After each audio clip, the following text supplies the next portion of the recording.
Allopathy या आयुर्वेदा, कौन सी science है बेहतर? क्या दोस्तों इस सवाल ने आपको भी परेशान कर रखा है?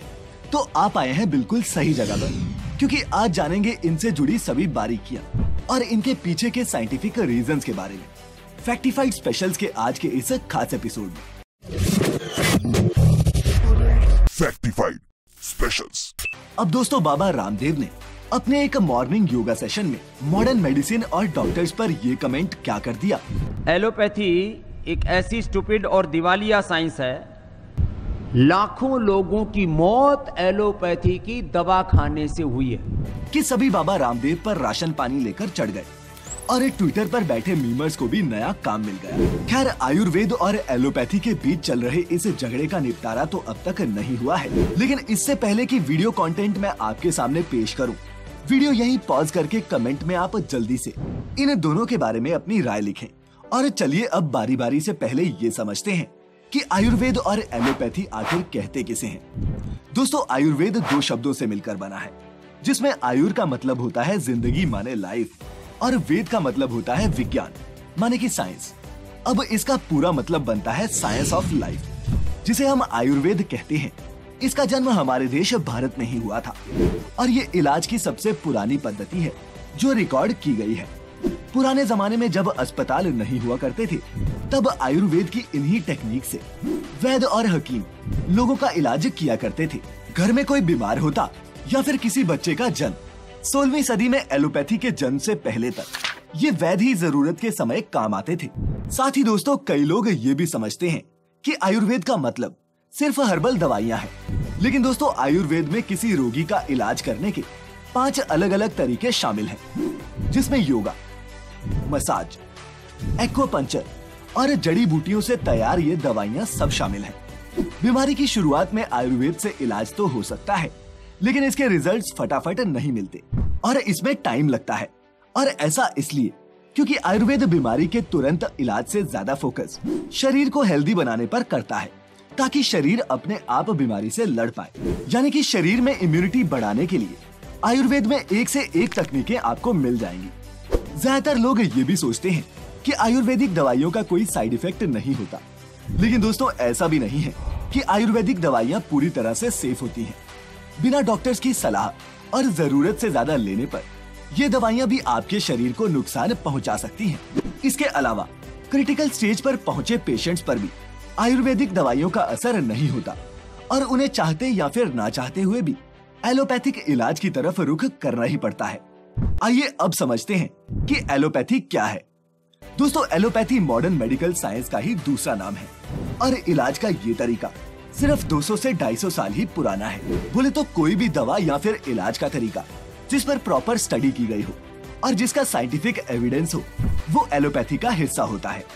हाँ, ये सच है कि एलोपैथी के पास अब तक कई बड़ी बीमारियों का सटीक इलाज नहीं है, लेकिन एलोपैथिक दवाइयाँ सीरियस मरीजों की जान बचा सकती हैं और इसीलिए इलाज की ये पद्धति लाइफ सेविंग यानी कि जीवन रक्षक मानी जाती हैं।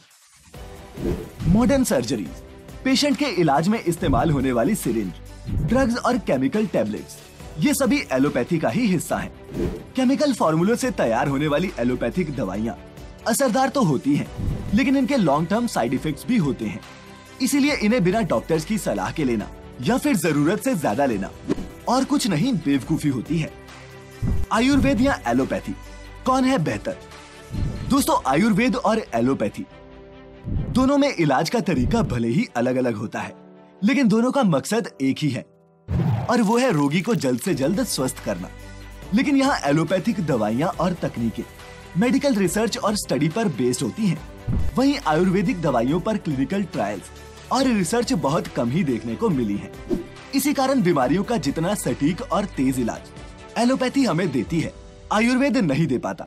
इसे हम कुछ उदाहरणों से समझते हैं। एग्जाम्पल नंबर 1, पुराने जमाने में प्रेग्नेंट महिलाओं को गुड़ और हल्दी का सोट दिया जाता था, क्योंकि गुड़ में आयरन होता है और हल्दी में फॉलिक एसिड, जिससे प्रेग्नेंट महिलाओं को एनीमिया नहीं होता। पर अगर किसी प्रेग्नेंट महिला को शुगर है, ऐसे में उसे गुड़ देना खतरे से खाली नहीं है, क्योंकि उसमें आयरन और शुगर दोनों होते हैं और डायबिटिक कंडीशन वाली महिलाओं को इससे फायदे की जगह नुकसान ही होगा। इसीलिए मॉडर्न साइंस के डॉक्टर्स प्रेग्नेंट महिलाओं को गुड़ और हल्दी का सोड देने की बजाय उनकी कंडीशन के मुताबिक आयरन और विटामिन्स की टैबलेट्स देना ज्यादा वाजिब समझते हैं। अब आप इन्हें इलाज का डायरेक्ट और इनडायरेक्ट तरीका भी कह सकते हैं। फर्क बस इतना है कि डायरेक्ट तरीका साइंटिफिकली ज्यादा असरदार और सेफ है। एग्जाम्पल नंबर 2, इसी तरह से आयुर्वेद में मलेरिया का इलाज सिनकोना के पेड़ की छाल से किया जाता था।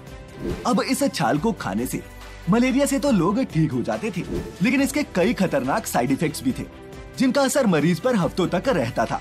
फिर जब इस पेड़ पर रिसर्च हुई तो पता चला कि इस पेड़ की छाल में एल्कलॉइड ड्रग मौजूद हैं, जो मलेरिया के इलाज में कारगर साबित होते हैं। लेकिन वहीं इस पेड़ की छाल में ऐसे और भी कई केमिकल्स मौजूद थे जिनकी वजह से मलेरिया के मरीजों में साइड इफेक्ट्स देखने को मिलते थे। अब इसी पेड़ से एल्कलॉइड ड्रग्स निकालकर मलेरिया की दवा बनाई जाती है जो बीमारी का इलाज करती है, वो भी बिना किसी साइड इफेक्ट्स के। ऐसे में अगर हम एलोपैथी को आयुर्वेदा का ही एक मॉडर्न स्वरूप कहें तो क्या ये सही नहीं है? पुराने जमाने में लोग योग पद्धति से ही अपनी मेंटल और फिजिकल हेल्थ को इम्प्रूव किया करते थे, जबकि आज मेंटल हेल्थ और फिजिकल इश्यूज को ठीक करने के लिए साइकेट्रिस्ट और सायोथेरेपी मौजूद है, जिनके इलाज में टैबलेट्स के साथ साथ योगा के आसन और प्राणायाम की तकनीकें भी शामिल होती हैं। अब चूंकि एलोपैथी में आपके पास ट्रीटमेंट के साइंटिफिक एविडेंस है जो बीमारी के कारण, सिम्टम्स और क्योर को आइडेंटिफाई करते हैं, इसीलिए पूरी दुनिया का हेल्थ सिस्टम इसी पर बेस्ड है। एलोपैथी में ट्रीटमेंट हो या फिर मेडिसिन, लैब टेस्टिंग और कई तरह के ट्रायल्स के बाद ही ये अप्रूव होते हैं।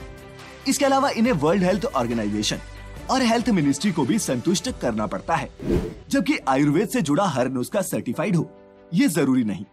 आयुर्वेद की बहुत सारी तकनीकें और नुस्खे ऐसे हैं जो घरेलू हैं और जिन पर अभी भी साइंटिफिक रिसर्च होना बाकी है। और दोस्तों, जहां तक बात रही ये चुनने की कि इन दोनों में से कौन बेस्ट है, तो अब तक आप भी समझ गए होंगे कि आयुर्वेद और एलोपैथी दोनों ही आपकी फिजिकल और मेंटल हेल्थ को अच्छा रखने के लिए हैं। और इन दोनों में ऐसा कोई कंपटीशन नहीं, जैसा कि मीडिया में पिछले कुछ दिनों से उछाला गया। अगर किसी चीज की जरूरत है तो आयुर्वेदिक पद्धति को मॉडर्न रिसर्च से साइंटिफिकली प्रूव करने की, ताकि सिर्फ हम ही नहीं पूरी दुनिया आयुर्वेद के ज्ञान का सही से फायदा ले सके। लेकिन ये काम उनका है जो समाज में आयुर्वेद के ठेकेदार बने घूमते हैं। खैर, ये समझ लें कि तुरंत इलाज के लिए एलोपैथी ही सही चॉइस है और मरीज की इम्यूनिटी सिस्टम को स्ट्रॉन्ग करने और हेल्दी बनाए रखने के लिए आयुर्वेद की तकनीकें भी जरूरी हैं। कोरोना महामारी के इलाज में भी आयुर्वेद और एलोपैथी ने मिलकर ही लोगों की जान बचाई है।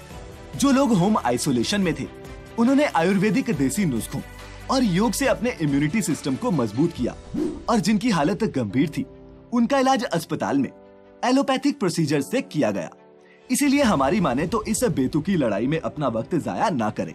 और हाँ, किसी भी तरह के घरेलू नुस्खे ट्राई करने और कोई भी दवाई खाने से पहले एक ट्रेन डॉक्टर की सलाह जरूर लें। उम्मीद है दोस्तों, चश्मे पर जमी थोड़ी धूल तो हटी ही होगी। हटी हो तो इस वीडियो को खुद तक सीमित न रखें, इसे अपने दोस्तों और रिश्तेदारों में भी फैलाएं और उन्हें भी इस ब्रह्मजाल से सचेत करें। मिलेंगे फिर एक नई वीडियो में कुछ ऐसा लेकर जो जुड़ा है सीधा आपसे। फिलहाल आज के लिए इतना ही, और वीडियो को अंत तक देखने के लिए आपका बहुत बहुत शुक्रिया।